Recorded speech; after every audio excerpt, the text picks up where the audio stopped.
So Dustin Poirier pretty much gave a list of fighters that he can potentially face against in the near future. We're gonna go ahead and look at this list very quickly. Number 1, Nate Diaz. Number 2, Conor McGregor. The third option, Alexander Volkanovski, followed by Justin Gaethje, Max Holloway, Charles Oliveira, and finally Colby Covington. Okay, so as far as the first option, I'm just gonna go ahead and be honest, man. If Dustin Poirier wants to go ahead and get an easy win, obviously he's gonna take Nate Diaz on, you know what I'm saying? I think he's the easiest option out of all of these guys, if I'm just being completely honest. We know that Nate Diaz likes to strike, right? And let's just be frank, Dustin Poirier is, you know, levels above Nate Diaz. In my opinion, if he wants an easy win and then he wants to go ahead and hang up his gloves, I think Nate Diaz is obviously, you know, an option for that. If I'm just gonna go ahead and be honest, I just don't think that Nate Diaz is gonna come back to the UFC. I don't think that he comes back and faces someone as dangerous as Dustin Poirier, because let's just be honest, Dustin Poirier taking on Nate Diaz is just gonna be a one-sided affair, if I'm just being completely freaking honest. And you know, Nate Diaz, like I said, he's retired, he's doing other things outside of the octagon.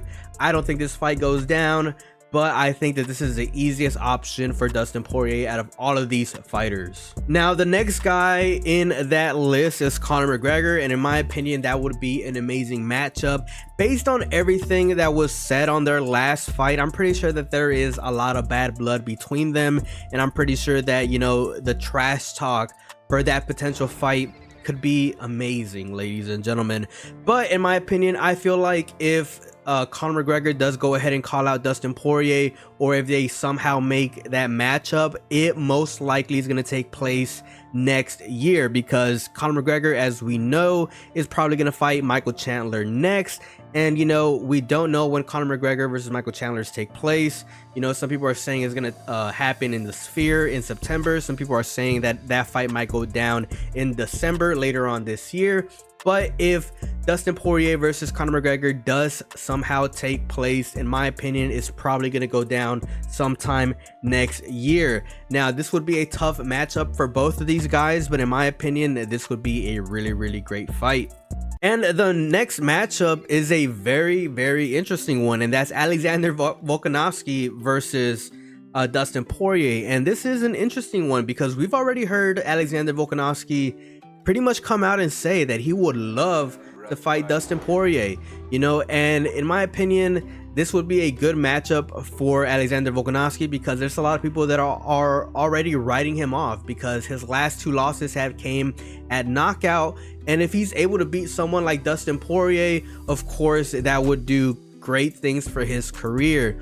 Now, for Dustin Poirier to beat someone like Alexander Volkanovski, that would be a great win for him as well, because we know that Alexander Volkanovski was a guy who gave, you know, Islam Makhachev a really tough fight in their first fight. And you know, why not beat someone like Alexander Volkanovski? You know, he's a championship level fighter, one of the greatest to ever do it. You know, getting a win over someone like Alexander Volkanovski, in my opinion, would be a good thing. But I don't know if this fight actually goes down, because Alexander Volkanovski, there's rumored to potentially get a rematch against, you know, Ilia Topuria, and you know, maybe Alexander Volkanovski leans towards that way. We don't know, but this is a very interesting one, and one that I would definitely love to see. Now, the next matchup is probably the one that's going to end up taking place, in my opinion, and that's Dustin Poirier versus Justin Gaethje. Both of these guys have been in the top 5 in the lightweight division for years, ladies and gentlemen.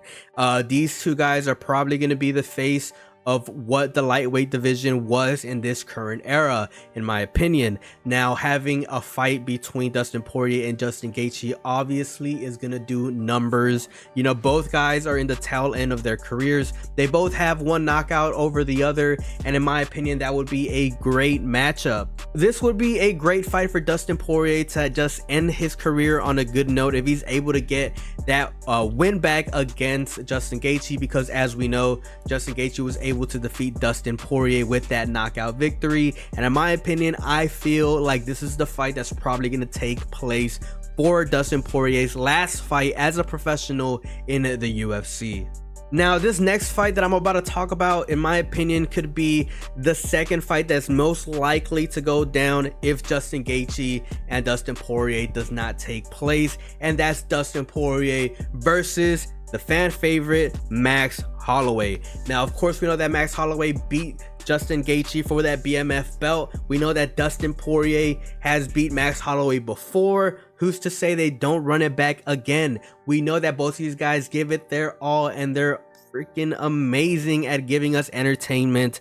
You know, I think that a win over Max Holloway again for Dustin Poirier does amazing things for his career and for his legacy.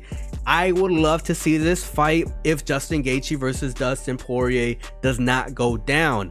If this fight takes place, it's probably going to be when Max Holloway is done fighting Ilia Topuria. If he loses that fight, I think that he probably fights Dustin Poirier for his last fight, and in my opinion, Max Holloway then goes on and moves to the lightweight division. Now, this next fight honestly is one that I'm not really too interested in, and I don't think that it's going to happen, and that's Charles Oliveira versus Dustin Poirier. Now, Charles Oliveira just came off a loss against Arman Tsarukyan, and in my opinion, I think that he's probably going to choose the route where he is probably just going to stay on the sidelines and maybe fight a contender or someone looking to make their way up to the top 3 and potentially fight that person instead.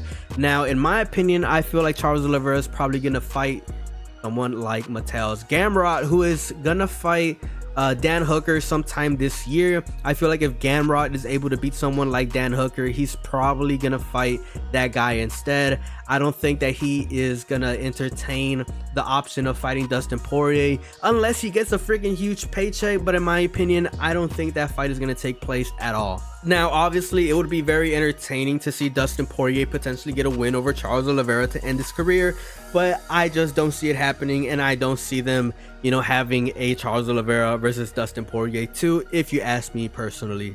Now, the last option is Colby Covington, and Dustin Poirier pretty much came out and said that the only way he's gonna fight Colby Covington is if he plans to go to prison, and in my opinion, those words sound very enticing. I would love to see that fight, but it's probably not gonna end up going down. No surprise there. No matter who gets matched up with Dustin Poirier for his final fight in the UFC, I 100% guarantee that it's going to be a very, very good one.